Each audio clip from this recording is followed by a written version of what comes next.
Oke. Selamat pagi teman-teman mahasiswa. Hari ini kita review tentang kuliah respirasi. Kuliah respirasi itu terdiri dari 3 bagian biasanya. Pertama adalah ventilasi, yaitu keluar masuknya udara di dalam paru kita. Kedua adalah difusi dan transport dari gas. Dan ketiga adalah regulasi dari pernapasan. Kita bicarakan dulu yang ventilasi. Untuk ventilasi yang baik, tentu ada struktur anatomi yang harus menunjang dengan baik. Jadi untuk paru kita biasanya perlu paru yang baik tentunya. Tapi di samping itu kita perlu rongga toraks, yaitu dinding toraks kita yang harus baik. Ada orang yang dinding toraksnya melengkung atau bengkong, itu akan mengganggu ventilasi.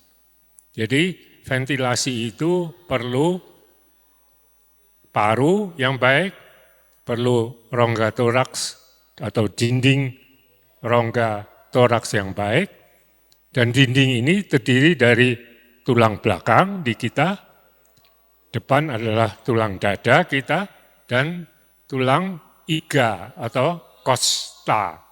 Dan ada 12 tulang kosta kita yang kita kenal. Itu Anda belajar dari anatomi. Nah, untuk yang ketiga yang perlu adalah yang disebut batas antara rongga dada dan rongga perut, yaitu namanya diafragma. Jadi 3 hal itu yang penting untuk menunjang ventilasi. Nah sekarang bagaimana udara itu masuk dan keluar menuju ke paru kita?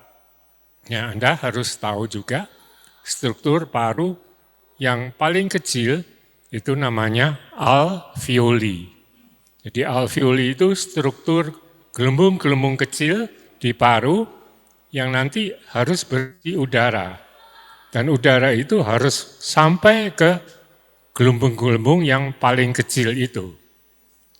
Nah, supaya udara itu bisa masuk, cara ventilasi itu adalah rongga dada kita harus tambah besar volumenya. Kalau rongga dada kita tambah besar volumenya, seluruh paru itu tambah besar. Akibatnya, tekanan di dalam gelembung-gelembung kecil itu lebih rendah dari tekanan udara di luar. Akibatnya, udara dari luar itu masuk ke dalam gelembung-gelembung atau alveoli ini. Ada yang mau ditanyakan? Teman-teman jelas tentang ventilasi itu. Nah bagaimana udara itu harus keluar?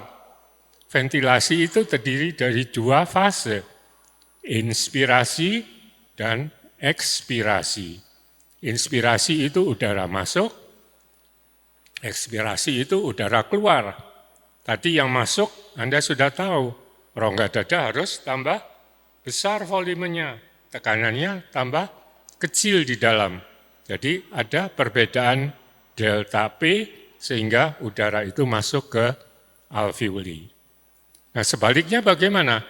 Untuk ekspirasi maka rongga toraks yang tadinya membesar harus kembali ke posisi semula.